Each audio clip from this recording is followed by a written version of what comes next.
오늘 설교 제목은 가장 안전한 길입니다. 가장 안전한 길. 어떤 길이 가장 안전한 길인가? 지혜를 따라 사는 길이 가장 안전한 길임을 말씀해 주시는 오늘 잠언 4장 10절부터 19절까지의 말씀입니다. 한마디로 큰 주제를 말씀드리면 지혜를 따라 사는 길이 가장 안전한 길이다. 이 말씀을 지금 구체적으로 이제 풀어서 말씀을 해 주십니다. 지혜를 따라 사는 길이 가장 안전한 길은 그 이유가 무엇인가? 첫째는 생명의 삶을 살게 되기 때문입니다. 생명의 삶을 살게 되기 때문인데 4장 10절에 보시면 내 아들아 들으라 내 말을 받으라 그리하면 내 생명의 해가 길리라. 지혜를 따라 사는 길이 가장 안전한 이유는 생명의 삶을 살게 되기 때문입니다. 여기 생명의 해가 길리라 이렇게 말하는 것은 생명의 연수가 많아진다는 직접적인 뜻이기도 하고, 그래서 이제 번영적으로 장수한다, 오래 산다 이것을 가리키기도 하지만 보다 더 중요한 의미가 있습니다. 이것은 뭐냐면 여러분 우리가 그냥 목숨을 연명하여 오래 살면 무슨 의미가 있어요? 그죠? 힘들게 살면 무슨 의미가 있겠습니까? 가장 중요한 생명의 은총을 누리지 못하면 그냥 수명이 나이가 들어서 오랫동안 살고 이러면 소위 우리 시쳇말로 어디에 먼칠하기까지 사는 이제 노인들 이렇게 얘기하시잖아요. 그 수명만 길면 그거 복이 복된 게 아니잖아요. 그럼 뭘 말하는 거예요? 이게 생명의 해가 긴다 이것은 뭐냐면 생명의 삶을 사는 게 중요한 걸 말하는 거예요. 생명의 삶. 이거 뭐냐면 하나님과 거룩한 사귐. 그리고 그 다스림에 참여되는 삶이 진짜 복된 삶. 그렇게 사는 삶. 이것이 지금 생명의 해가 길이라는 것을 말씀하시는 거예요. 그러니까 하나님과 함께 걷고 영적이고도 실제적인 삶의 방식으로 살아가는 것. 그리고 하나님 안에서 보호받고 인도받는 인생. 한마디로 말씀드리면 여러분 천지의 주제 되신 하나님과 동행하며 사는 삶이 가장 복된 거예요. 그죠? 가장 안전하고 가장 복된 길. 우리가 지혜를 따라 사는 길, 지혜는 예수 그리스도를 말씀하시고 하나님의 말씀을 말하잖아요. 그러면 하나님과 동행하는 삶이 가장 안전한 길이라는 것을 우리에게 말씀하시는 것입니다. 여러분의 삶에서 증명이 되시나요? 어때요? 저는 여전히 여실하게 증명이 되는데 우리 예배드리기 전에 우리 청년하고 약 한 3, 40분 동안에 제가 간증 아닌 간증을 저도 하나님께서 하게 하셔가지고 제 젊었을 때의 삶에 대한 부분들을 이렇게 나누면서 저도 모르게 참 헤매고 방황할 때 하나님께서 나를 기다려 주셨다는 그런 간증과 고백을 제가 이렇게 하면서 눈물이 이렇게 나더라고요. 정말 그렇지 하나님이. 그러니까 그걸 깨달기까지 제 삶에 젊었을 때 방황하면서 그렇게 힘들었을 때를 생각해 보니까 그 삶이 얼마나 하나님 없이 사는 삶이 얼마나 암흑 같은 삶인가 하는 거를 갖다가 증명을 한 거예요. 제 삶에서 증명이 되는 거예요. 그러니까 그 이후에 하나님의 동행을 하심을 알고 하나님 안에서 하나님과 함께 걷는 영적인 삶이 얼마나 생명의 삶인가. 그러니까 살아도 사는 게 아닌 삶을 살면 얼마나 비극입니까? 그죠? 살아서 정말 하나님의 기쁨을 보고 하나님의 영광을 보고 그 은총의 길에 하나님의 축복의 길에 생명을 누리는 거. 생명을 누려야 돼요. 그 생명을 누리는 삶이 진짜 생명의 삶이거든요. 그게 장수의 복입니다. 그래서 이 잠언에서 생명의 개념은 신약에서는 어떻게 드러내냐면 연결이 돼요. 생명의 삶이다. 이건 요한복음에 보면 예수님이 뭐라고 말씀하시냐면 내가 곧 길이요 진리요 생명이다. 이게 예수님이죠. 예수님을 모시고 사는 삶을 말하는 거예요. 하나님과 동행하는 삶, 예수님을 모시고 사는 삶. 그리고 요한일서 5장 12절에 보면 이렇게 말씀하시죠. 아들이 있는 자에게는 생명이 있고 하나님의 아들이 없는 자에게는 생명이 없느니라. 예수님 없으면 생명 없는 거예요. 예수님을 모시고 사는 사람이 생명이 있는 겁니다. 그러니까 이 생명의 삶의 실체는 바로 누구예요? 예수 그리스도를 믿고 그분 안에 거하는 삶. 이것을 지금 말하는 거예요. 그러니까 우리는 예수님 안에서 생명의 삶을 누리는 자들이죠. 이렇게 생명의 삶을 누리게 하시기 때문에 지혜를 따라 사는 길이 가장 안전한 길인 것을 우리에게 말씀하시는 것입니다. 두 번째는 올곧은 삶을 살게 하시기 때문이에요. 11절에 보시면 4장 11절 같이 한번 읽어볼까요? 시작. 내가 지혜로운 길을 네게 가르쳤으며 정직한 길로 너를 인도하였은즉 이렇게 합니다. 내가 지혜로운 길을 네게 가르쳤고 정직한 길로 너를 인도하였다. 이 정직한 길은 어떤 길을 말하냐면 항상 잠언이든 특히나 잠언이나 또는 구약의 시편이나 이런 데서 사람의 삶의 지표와 관계된 말씀들을 하는 것들이 있어요. 명철, 정직 이런 것들 있잖아요. 이런 모든 것은 누구와 연관된다? 누구와 연관된다? 하나님과 연관된다. 그죠? 그러면 정직이라는 건 그 기준이 누구 앞에서 바르게 사는 걸 말하는 걸까요? 하나님 앞에서 바르게 사는 거예요. 그죠? 그러니까 세상의 개념하고는 다른 개념들이에요. 이 개념들이. 우리가 정직하다는 것은 하나님의 기준으로 진실하고 바르게 걷는 인생을 말합니다. 이것이 올곧은 삶을 말하는 거예요. 그래서 이 지혜와 더불어 살게 되면 예수님을 모시고 사는 사람은 어떤 삶을 살게 되냐면 하나님 앞에서 바른 삶으로 살아가게 되는 거예요. 바른 말씀을 우리에게 가르쳐 주시니까. 그죠? 그래서 우리가 이제 오늘 아침에도 말씀을 드렸지만 도덕법, 그죠? 십계명, 이런 계명들을 우리의 행복을 위해서 주신 하나님 앞에서 그 기준이 되는 거잖아요. 하나님을 사랑하는 게 무엇인가를 가르쳐 주신 거잖아요. 그죠? 하나님을 사랑하고 내 이웃을 내 몸과 같이 사랑하라 그러셨는데 그걸 구체적으로 어떻게 하는 겁니까? 이걸 가르쳐 주신 것이 십계명이잖아요. 그러면 이러한 말씀들, 이 기준, 이 정직한 길로 가게 하시니까 올곧은 삶을 살게 하시는 거예요. 정직한 삶을 살게 하시는 거예요. 그래서 이 길이 안전한 길이다. 말씀 안에 거하고 지혜를 따라 사는 길이 이렇게 안전한 길임을 말씀해 주시는 거죠. 실제적인 의미로 우리가 좀 한번 생각을 해볼까요? 올곧은 삶을 산다. 그러면 실제적으로는 말과 행동이 일치하는 삶, 이걸 말할 수도 있죠. 그죠? 또는 이제 하나님의 말씀과 내면의 양심을 기준으로 결정하는 것이죠. 그래서 부정한 이익을 거절하고 손해를 보더라도 정직하게 고백하고 행동하는 것을 우리에게 말합니다. 그리고 남을 속이지 않고 존중하는 삶을 사는 것이죠. 그래서 관계에서 이중적인 말이나 태도를 하지 않는 것을 말하는 것이죠.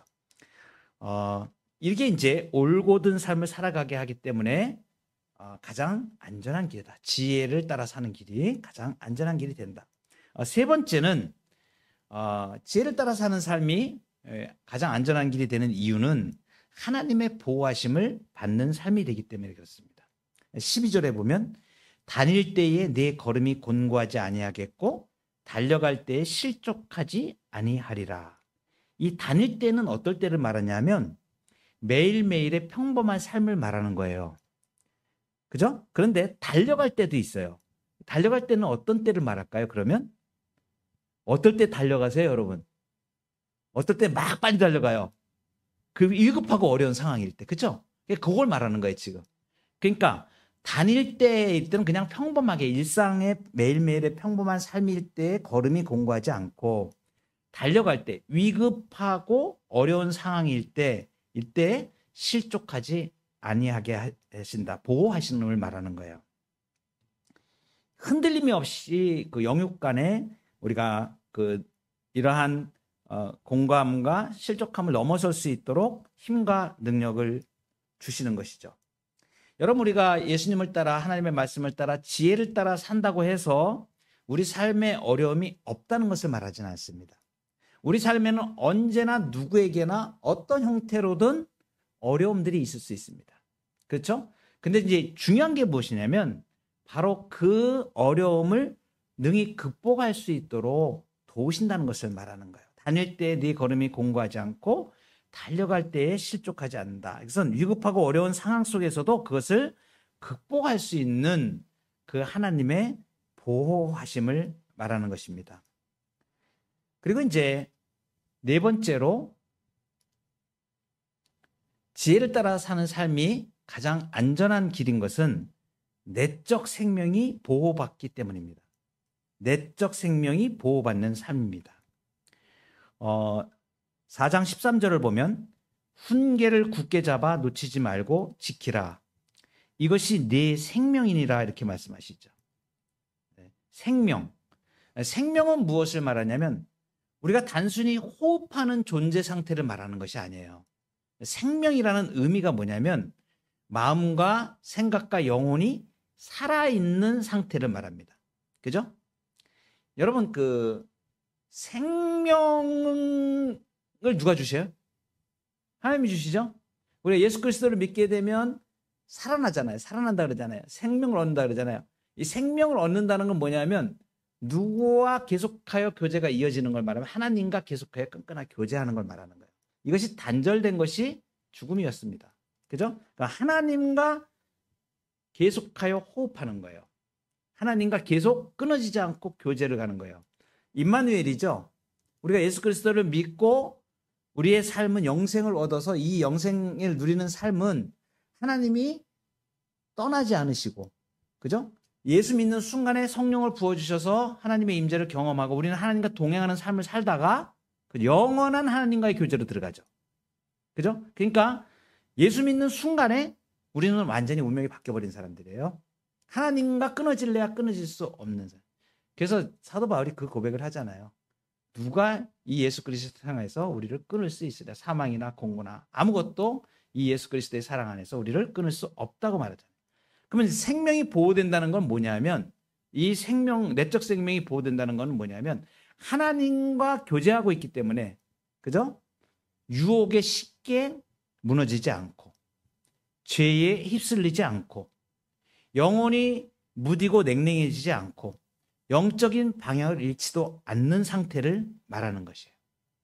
그러니 이 내적인 생명을 주님이 보호하시는 거예요. 제가 우리 예배 전에 한 30분 우리 청년하고 간증을 할 때 그 얘기를 했었습니다. 제가 젊었을 때 방황할 때 신앙은 있었지만 인간적인 너무나 힘든 인생의 문제로 방황을 할 때 그때 너무 힘드니까 기도도 안 나오더라라는 얘기가 제가 얘기를 했어요. 여러분 그런 고통을 한번 당해보셨나요? 아마 이런 경험을 해보시는 분들도 꽤 계실 거예요. 너무 감당하기가 너무 힘들면 기도할 수 있는 힘도 없어요. 그래도 아주 이렇게 농도로 따지자면 완전히 그냥 침몰된 상태, 영혼과 육체가 완전히 침몰된 상태에 가면 기도할 수 있는 힘조차도 없을 때가 있습니다. 여러분 그런 경험해 보세요. 정말 지옥 같습니다. 저는 그 경험을 했거든요. 내가 이게 뭐 영혼은 완전히 침체돼 있고 너무 힘들어서 기도도 나오지가 않는 상태예요. 근데 여러분 그 나중에 보니까 그 상황 속에서 나중에 하나님이 나를 이렇게 건져내시는데 진짜 그 영혼에 침체된 완전히 다 포기되고 인생에 포기된 상태에서 이렇게 끄집어내시는 건져 주시는데 그 시간 동안 그 고민하고 헤매고 방황했던 그러한 시간들을 하나님이 기다려 주신 거예요.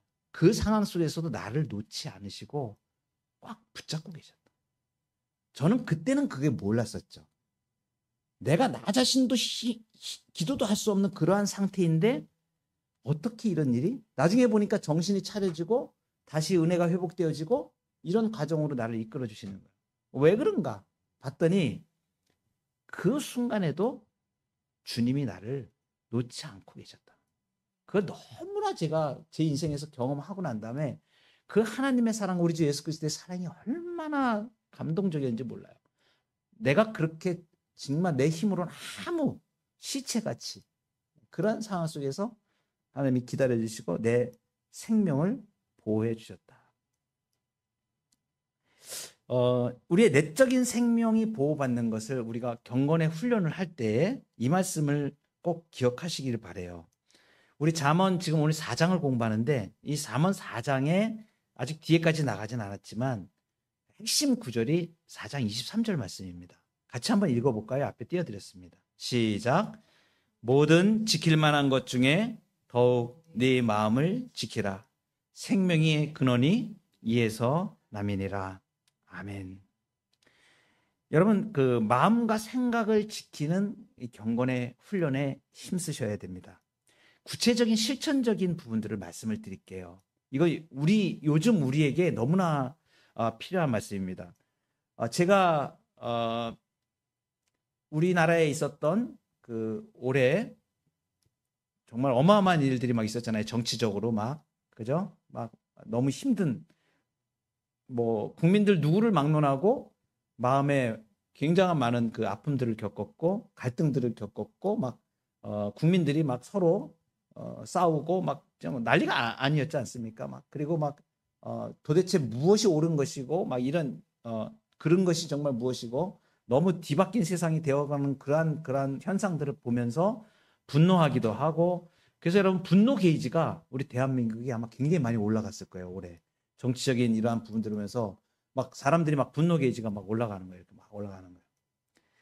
그런 과정에서 제가 결정적으로 하나님 앞에 기도하면서 내가 이러면 안 되겠구나. 이런데 내가 쏠려가면 안 되겠구나. 그때 이 말씀을 제가 기억이 난 거예요. 모든 지킬 만한 것 중에 더욱 네 마음을 지키라. 생명의 근원이 이에서 남이니라.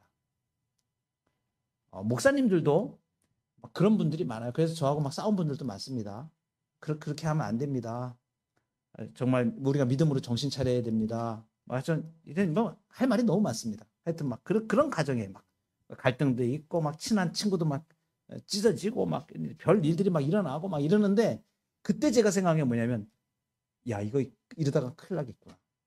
내가 영적인 영적인 이 경건함을 내가 잃어버리면 그래서 주님 앞에 딱 기다려 이 말씀이 생각납니다.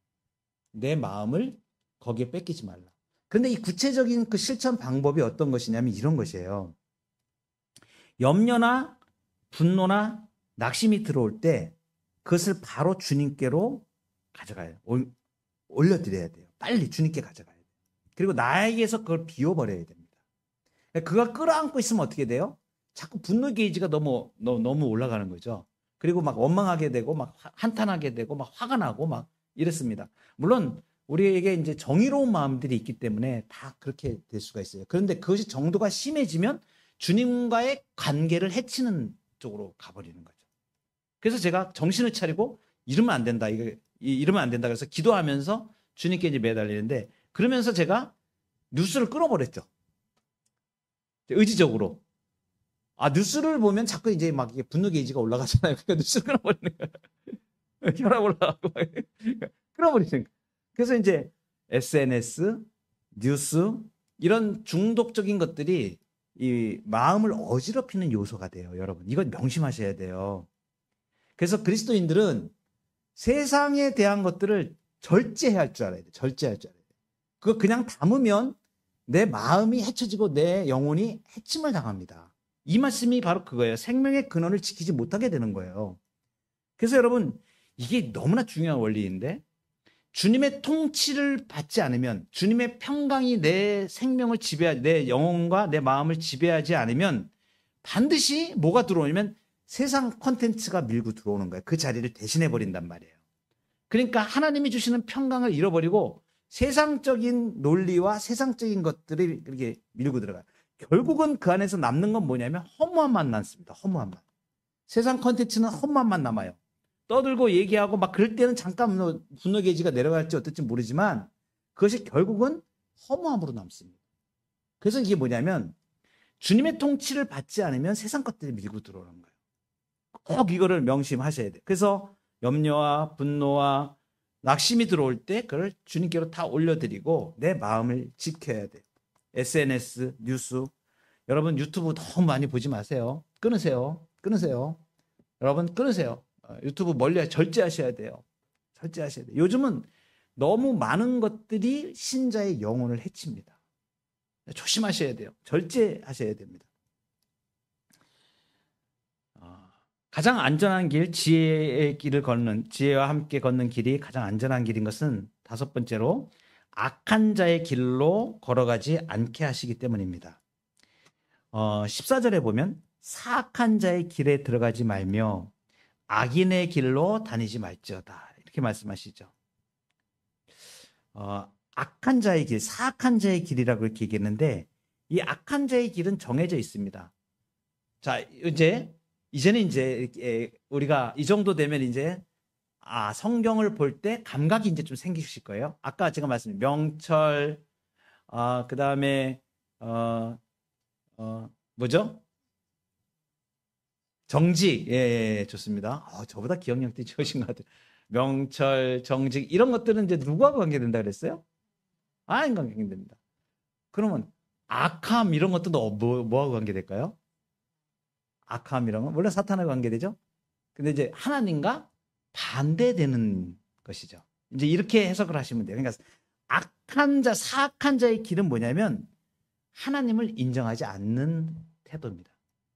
그죠? 그리고 말씀을 무시한 채 살아가는 삶의 방식 전체를 가리키는 것이죠. 하나님을 경외하지 않고 거짓과 속임을 일삼고 이게 사탄의 짓이죠. 그죠? 거짓, 사탄의 아비, 거짓의 아비, 사탄과 이 거짓과 속임을 일삼고 그다음에 자기 욕심과 정욕을 따르고 죄에 민감함이 없는 것. 이게 전부 다 악한 자의 사악한 자의 길입니다. 그죠? 네. 하나님과 반대되는 길로 가는 사람들 말하는 거예요. 이러한 길로 가지 않도록 지혜와 우리가 걸어가면 지혜와 함께 걷는 자는 하나님과 함께 살아가는 자는 가장 안전한 길로 달리는 그것이 바로 악한 자의 길로 걸어가지 않게 되기 때문입니다. 악한 자의 길을 걷지 않는 구체적인 실천 사항들을 말하면 죄에 대한 민감함을 유지해야 됩니다. 하나님 없는 세상은 죄를 뭐라고 얘기하냐면 자유라고 얘기하고 취향이라고 얘기하고 문화라고 포장합니다. 문화, 컨텐츠, 유행 이런 거를 무비판적으로 따라가면 나도 모르게 죄에 대해서 둔감해지게 됩니다.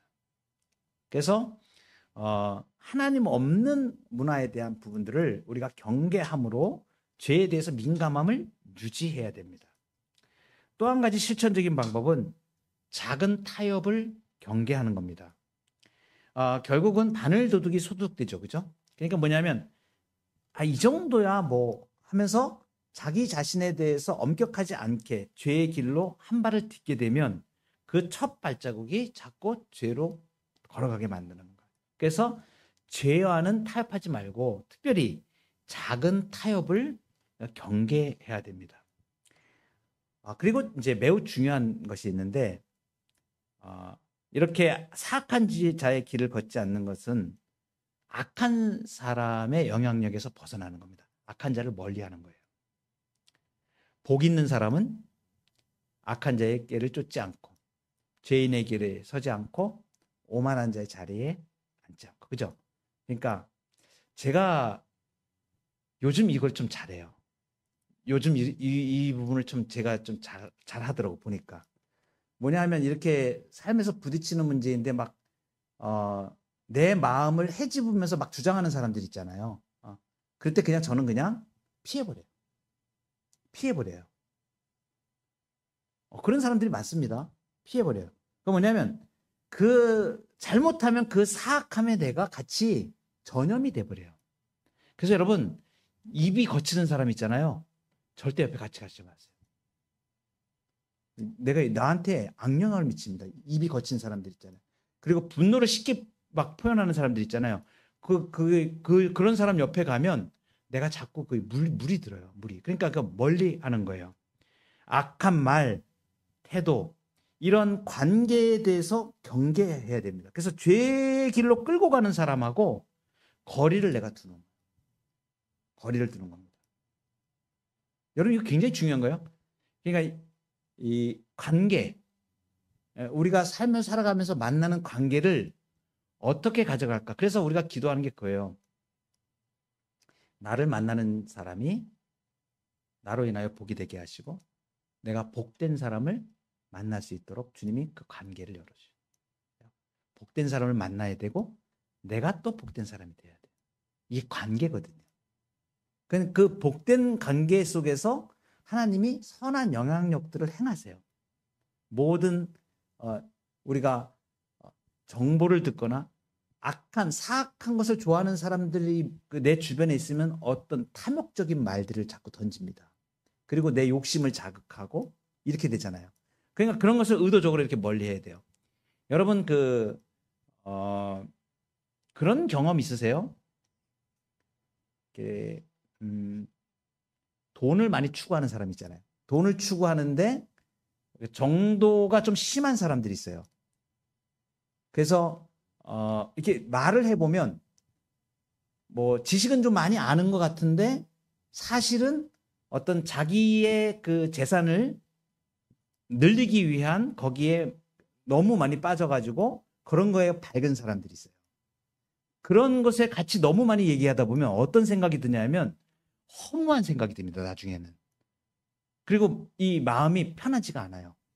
그게 뭐냐면 우리는 영적인 것을 추구하고 하나님이 원하시는 기쁨과 은혜를 추구하는 사람들인데 세속적인 것, 세상적인 것에 너무 밝혀서 그런 쪽에만 추구하게 되면 어떻게 되면 영적인 것이 상대적으로 영향을 받은 함몰돼 버리는 거예요.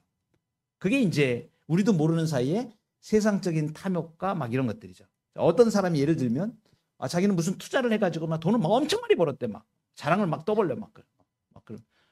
뭐 너는 그것도 모르냐? 막 이러면서 막 그럼 어떤 생각이 들어요? 쟤는 저렇게 해서 뭐 집도 사고 뭘 한다 그러는데 어떤 생각이 들어요? 경쟁 심리가 들잖아요. 부럽고 하면 그 순간에 어떻게 돼요? 그 순간에 마음의 평정이 깨져버리는 거예요. 왜?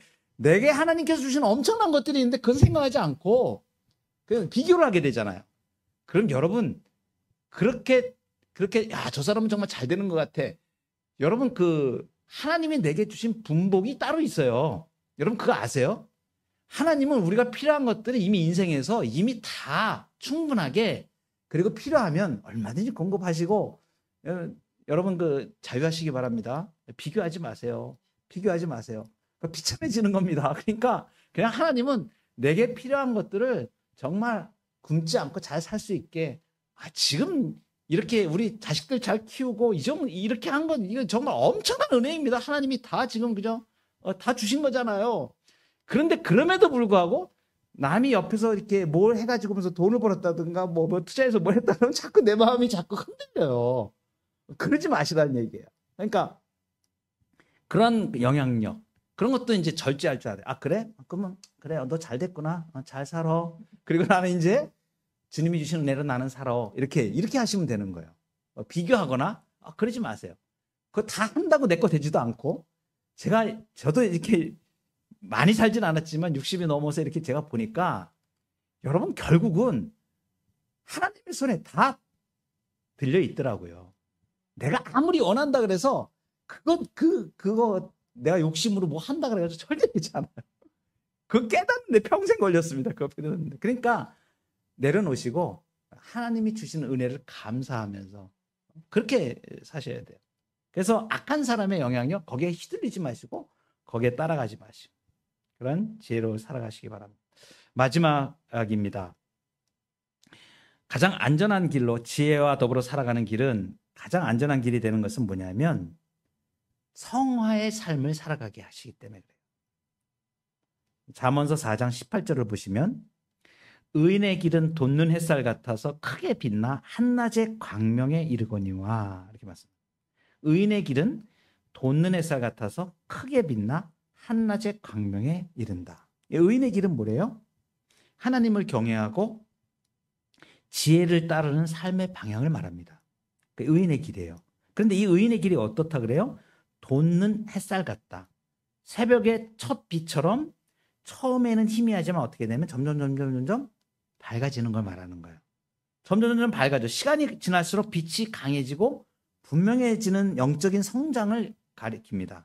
그래서 어디에 이르게 되냐면 한낮의 광명에 이르게 된다. 한낮의 광명은 완전히 밝은 상태잖아요. 그러니까 성숙함,